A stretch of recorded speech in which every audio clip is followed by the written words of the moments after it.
Bonjour à tous, on se retrouve aujourd'hui pour une nouvelle vidéo et plus particulièrement pour un nouveau format, puisqu'avec Julien on a eu cette idée de développer un format vidéo qui traiterait de l'actualité, des dernières news sur les univers que l'on traite, donc comme Marvel, DC, Star Wars, ainsi que The Boys ou même Transformers. Et donc on aimerait une fois par semaine, voilà, se donner rendez-vous le mercredi vers 14 h à peu près, pour débriefer, faire un petit récap de tout ce qui s'est passé sur la semaine. Et on va commencer tout de suite parce que vous allez voir que cette semaine, c'était déjà bien chargé. On commence donc avec Marvel, puisque cette semaine, avec le Disney Plus Day, il y a eu beaucoup d'annonces. On a eu des nouveaux logos pour des séries Disney Plus qui ont été dévoilés, de nouveaux trailers, de nouveaux teasers, et quelques belles annonces. Et dans ces belles annonces, nous avons eu 3 séries d'animation.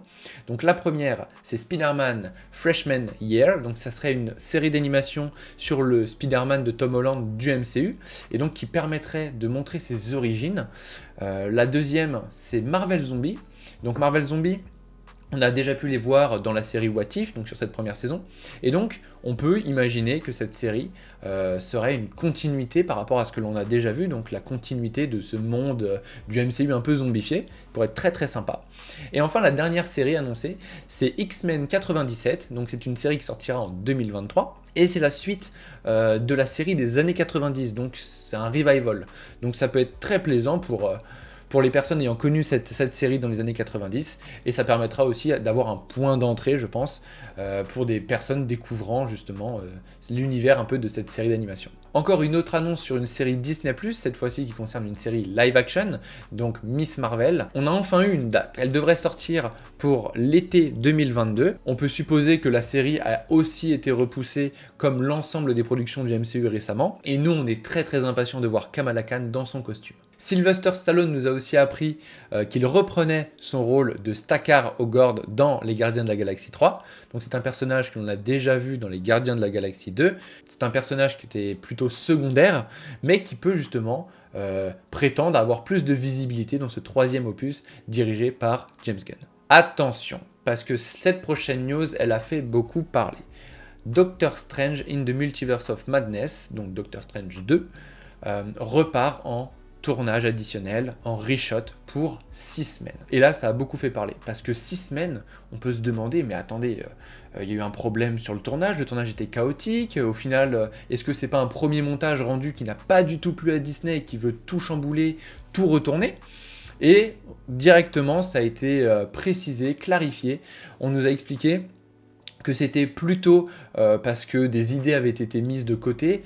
Le tournage avait eu lieu lors de la période de pandémie, donc du Covid-19, et beaucoup de choses avaient été limitées, certaines idées avaient été mises de côté, certains acteurs qui devaient être présents n'ont pas pu être présents, du coup, un bon gros bordel. Ils ont quand même réussi à s'en sortir, à faire le tournage initial, tout s'est bien déroulé. Mais ils ont eu cette opportunité du coup de pouvoir repartir en tournage, de tourner ces scènes qui avaient été mises de côté, de tourner certaines scènes avec des acteurs qui n'étaient pas disponibles à ce moment-là. Et du coup, ça nous promet un film très ambitieux, comme il se veut, dirigé toujours par Sam Raimi.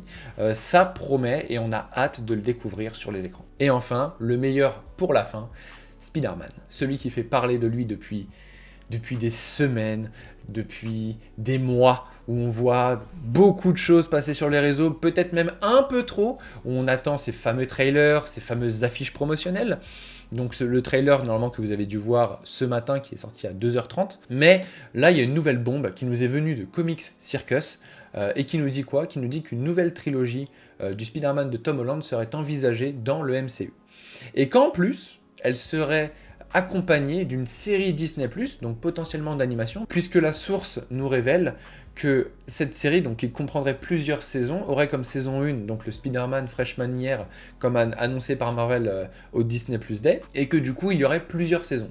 Donc on peut imaginer que entre la sortie de chaque film de cette nouvelle trilogie, une saison viendrait combler un peu l'attente et permettrait de développer les origines du personnage, certains antagonistes, et donc donnerait beaucoup plus de profondeur au film par la suite, puisque ça aurait été développé un petit peu en animation, et en plus avec l'ouverture de leur nouveau studio d'animation, Marvel, ils vont pas se priver, donc ça peut être vraiment quelque chose de très très gros pour l'avenir de Spider-Man au sein du MCU, à voir comment Sony réagit par rapport à ça, comment les droits vont se négocier, et puis il faut surtout attendre une officialisation dont on vous tiendra bien évidemment au courant. On passe directement chez DC qui nous apprend très peu de choses cette semaine, seulement 2 petites news.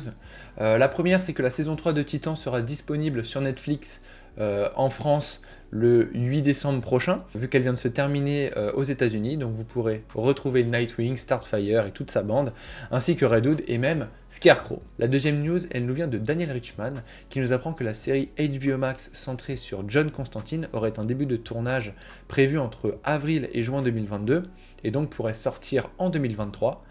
Il précise qu'elle s'appellerait Justice League Dark Constantine et qu'un acteur à la vingtaine serait actuellement recherché. On peut donc supposer que Matt Ryan, l'interprète de John Constantine dans Arrow saison 4, Legend of Tomorrow saison 3 et 4, et dans sa propre série qui avait été annulée, ne reprendra malheureusement pas son rôle. Et c'est une news un peu décevante qui nous parvient de Deadline pour le film Transformers Rise of the Beast, puisqu'il a été repoussé au 9 juin 2023, donc sortie US, sachant qu'il était prévu pour juin 2022. Donc un report de plus d'1 an, espérons qu'il soit bénéfique pour le film. Et donc on termine par Star Wars. La série Disney+ Andor sortira au 4e trimestre 2022.